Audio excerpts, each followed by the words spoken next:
Parents and teachers need to understand that speaking our own opinions isn't talking back. For example, my teacher, Mrs. Brown, was literally shouting to my friend, "You have to do the homework. I don't care that you've been really busy with your grandfather's funeral.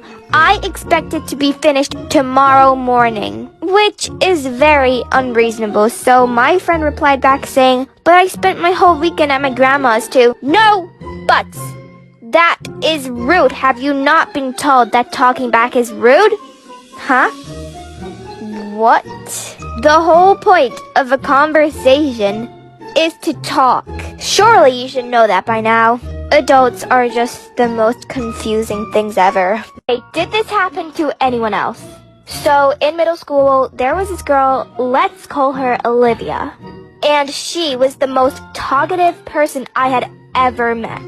And sometimes it was funny in class. But oh my god, sometimes she nearly made me want to off myself.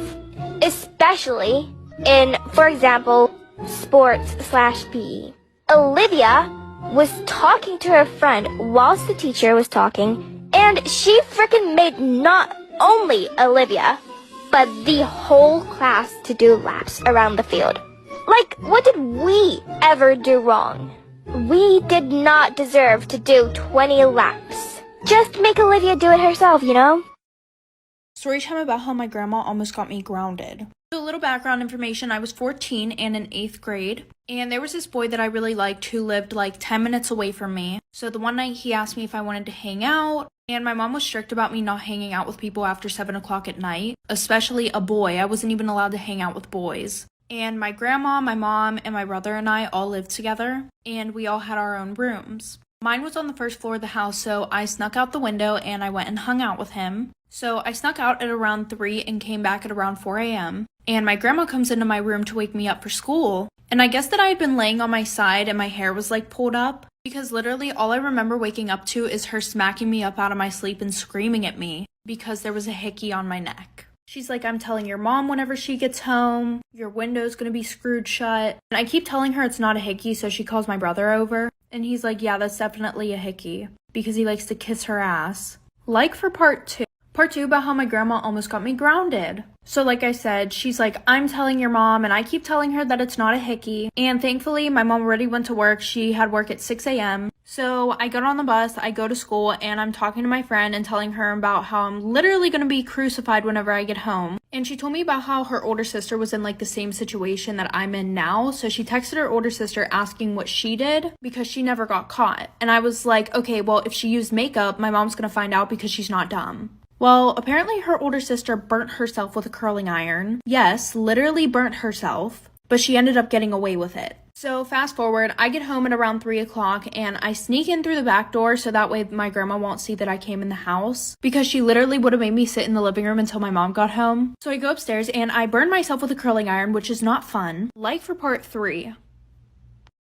Part 3 about how my grandma almost got me grounded. So like I said, I snuck in through the back door so that way my grandma wouldn't see me, because if she saw me, she would have made me wait in the living room with her until my mom got home. So, you know, burnt myself with the curling iron and my mom gets home. And since I'm on the first floor, I can literally hear my grandma talking to my mom and my brother, of course. My grandma's like, "Yeah, she has hickeys all over her neck," which is literally an exaggeration because there was one small one. So my mom calls me out to the living room. I go out and she's like, "All right, show it to me." And I'm like, "Show you what?" She's like, "Don't play stupid. Your grandma already told me the whole situation." And I was like, "Mom, I literally burnt myself with a curling iron." And my grandma's like screaming and freaking out because I'm lying. She's like, "You better tell your mother the truth right now, da da da da da." So I show the burn to my mom. She looks at my grandma and she's like, "So you're gonna tell me that's not a burn on her neck?" And she was like, "That's not how it looked this morning, blah, blah, blah." So I got away with it, but now my grandma literally stalks me to see if I'm doing anything wrong so she can tell my mom. Story time about how I almost got kidnapped at a grocery store. So a little background information, I was 16 and it was during the summertime. And I was super excited because I had just got my license. But my parents had this idea that if they made me drive around and do all their errands, that I would be a better driver. So I was pretty much like their BITCH. Anyway, so the one night my mom wanted to make this recipe that she saw on TikTok, and she didn't have the right seasonings for it, so who did she tell to go to the store? Yours truly, me. And on Sundays, the mini market that was in our town would close at 4 o'clock. So I had to drive like 30 minutes away to the nearest Target. And when I got there, I had to park in the back because they had like 10 handicap spaces up front, another 10 for when you sit there and they bring your shit out to you, and another 5 whenever you're picking something up that you already ordered. But in all honesty, that didn't bother me because I had never heard about any girls getting trafficked at a grocery store. Like for part 2. Part 2 about how I almost got kidnapped at a grocery store. So like I said, I parked all the way in the back of the parking lot. I mean, okay, not all the way in the back, but I was damn near close. So I go in, and I'm not too familiar with this Target. I've only been here a few times because the mini market in my hometown is usually the one that I go to. So I'm looking around, and I realize that there's this little girl following me. But it seemed like she was more like keeping an eye on me. Like she would stand like 20 feet behind me, but just like stare at me, you know, peek through the aisles. And she did that for like 10 minutes. But whenever I finally went up to the checkout, she was gone, and this woman came up to me. She was like, "Oh my gosh, have you seen my daughter? She was running around the store. I don't know where she is." So I described the little girl to her that I saw. And she was like, "Yeah, that's her. I can't find her. Will you please help me look for her?" And I didn't have the time for this because my parents were going to wring my neck. But I said part 3 about how I was almost kidnapped at a grocery store. So like I said, she asked me to help look for her daughter, and I was like, "I'm gonna go tell a Target employee." And she was like, "No, don't worry, they're all already looking. They have security all over the place." And she was like, "Will you help me check the parking lot because I don't know if she left." She was like, "I've been having them look for the past 10 minutes. So I didn't think anything of this because I didn't think that some lady would try to kidnap me. So I went into the parking lot with her, and I'm like, "Okay, where do you think she would have went? Like, did you drive here? Did she maybe go to the car?" And she was like, "No, we live like 5 minutes down the road. Do you think that we could get in your car and drive around?" And I said, "Yeah," because I thought that it would speed up the process. And my dad's truck was really high off the ground. So while we're walking, I'm like, "I think someone's under my car." And she was like, "What? No, it's probably just the shadow." And I'm like, "No, there's someone under my car." So I turn around to walk back into the store, and she starts like pulling my arm towards my car. So an employee called the police whenever I went in there, and long story short, they were trying to kidnap me.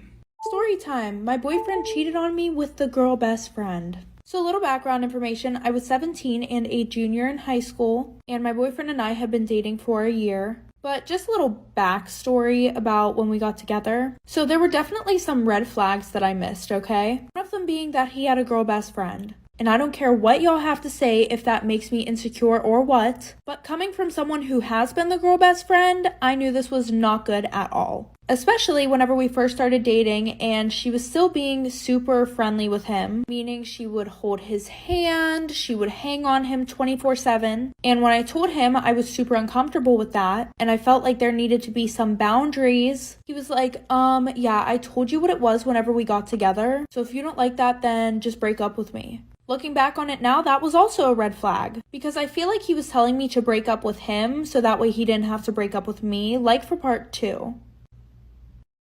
Part 2 about how my boyfriend cheated on me with the girl best friend. So like I said, she would still hang all over him, and he pretty much told me, "If you don't like that, then you can leave." Obviously, I did not want to leave because I liked him and he was my boyfriend. So I just kept putting up with it, and eventually, you know, we got 6 months into our relationship. So at that point, I'm thinking maybe I have a little bit more authority, you know, to be like, "Hey, I don't like the way that she acts around you. You guys can't hang out like that anymore." And they would hang out alone together. He would take her to dinner, which I literally tried telling him that the stuff that they do together is relationship stuff. And he was like, "That's not true at all because we did all of this stuff before you and I even got together." So anyways, like I said, 6 months in, I'm like, "Hey, I don't like the way that you guys are hanging around each other." Once again, he gives me the same excuse. So he pretty much said that he didn't care. And the one night him and I were supposed to hang out, but he canceled on me last minute. And her and I didn't get along, and she never Snapchatted me before, but then I get a Snapchat of her and him making out at his house.